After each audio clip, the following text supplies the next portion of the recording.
Thank you very much for this opportunity to discuss the Joint Comprehensive Plan of Action that the United States and our international partners recently concluded with Iran. To reserve as much time as possible for questions, I will only highlight a few key points. By blocking each of Iran's potential pathways to the fissile material required for a bomb, the deal approved in Vienna ensures that Iran's nuclear program will be peaceful over the long term. Under the deal's provisions, Iran must remove 2/3 of its installed centrifuges for 10 years, reduce its stockpile of enriched uranium by 98% for 15 years, and cap uranium enrichment at 3.67%, far below the danger point, for 15 years. The core of Iran's heavy water reactor at Arak will be removed and rendered unusable, and the facility rebuilt so that it cannot produce weapons-grade plutonium. Meanwhile, spent fuel from the reactor will be shipped out of the country. I emphasize, as both the chairman and the ranking member did, this deal is based on verification, not trust. Before obtaining any relief from economic sanctions, Iran must meet its major nuclear-related commitments. International inspectors will have unprecedented access to Iran's declared nuclear facilities and its entire nuclear supply chain, from uranium production to centrifuge manufacturing and operation, and if there are suspicious undeclared sites, no sites will be off limits. If Iran fails to meet its responsibilities, we can ensure that sanctions snap back into place, and no country can stop that from happening. If Iran tries to break out of the deal altogether, the world will have more time, a year, compared to the 2 months prior to the negotiation, to respond before Iran could possibly have enough fissile material for a bomb. At that point, all the potential options that we have today would remain on the table, but we would also have the moral authority and international support that comes from having exhausted all peaceful alternatives. This is also a long-term deal. Some provisions will be in effect for 10 years, some for 15, some for 25, and some indefinitely. Under the Nuclear Non-Proliferation Treaty, Iran is permanently prohibited from pursuing a nuclear weapon, and the access and verification provisions associated with the NPT will remain in place forever, enhanced by the additional protocol as a result of the Joint Comprehensive Plan of Action. The bottom line is that this deal does exactly what it was intended to do when we began formal negotiations nearly 2 years ago. At that point, we faced an Iran that was enriching uranium up to 20% at a facility built in secret and buried in a mountain, and was rapidly stockpiling enriched uranium, had installed over 19,000 centrifuges, and was building a heavy water reactor that could produce weapons-grade plutonium at a rate of 1 to 2 bombs per year.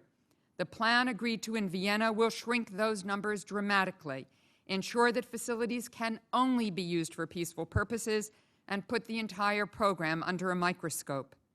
Some have expressed concerns about what might happen 15 years from now.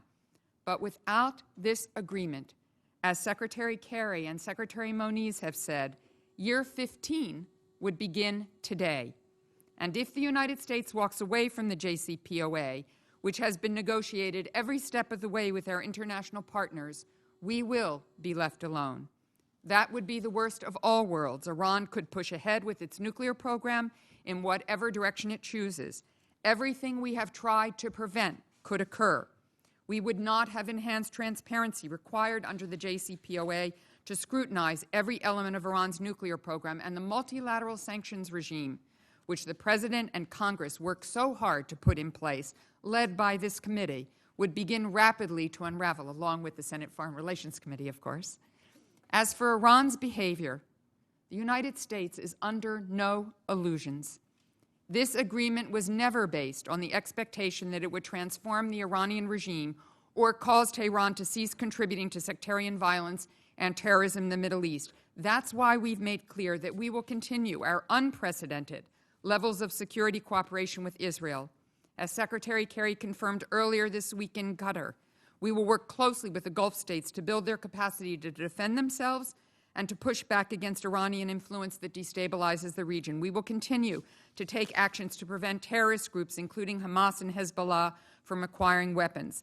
We will keep in place all of our own sanctions related to human rights, terrorism, WMD, and ballistic missiles, and we will continue to insist on the release of U.S. citizens unjustly detained in Iran and for information about the whereabouts of Robert Levinson so everyone comes home. I'm almost done, Mr. Chairman. We all know that the Middle East today is undergoing severe stress due to violent extremism, challenged governance, and sectarian and political rivalries. But every one of those problems would be even worse if Iran were allowed to have a nuclear weapon. That's why the agreement reached in Vienna is so important. None of us can accept a nuclear-armed Iran. Some have said if we double down on sanctions, we could force Iran to dismantle its nuclear program. But quite frankly, ladies and gentlemen, members, that is a fantasy. The whole purpose of sanctions was to get Iran to the bargaining table and to create incentives for precisely the kind of good agreement that we were able to achieve in Vienna. Over 90 countries have issued public statements in support of the deal. That list includes all of the countries that were involved in these negotiations. Every one of these countries has made tough choices to keep the international sanctions regime in place. We need their support for implementation. It's important to remember that we tried for many years to get here, as was pointed out. We worked on this on a bipartisan basis. President Obama and this committee pushed for stronger multilateral sanctions and unilateral sanctions to keep the door open to negotiations. Those sanctions forced Iran to pay a high price, but were not enough to make them change course. That required this diplomatic initiative. Congress played a critical role in getting us to this point. Sanctions achieved their goal by bringing about serious, productive negotiations. Now Congress has a chance to affirm a deal that will make our country and our allies safer, a deal that will keep Iran's nuclear program under intense scrutiny, a deal that will ensure the international community remains united in demanding that Iran's nuclear activities must be wholly peaceful. It is a good deal for America, a good deal for Israel, a good deal for the world, and I say to you all respectively, it deserves your support. Thank you.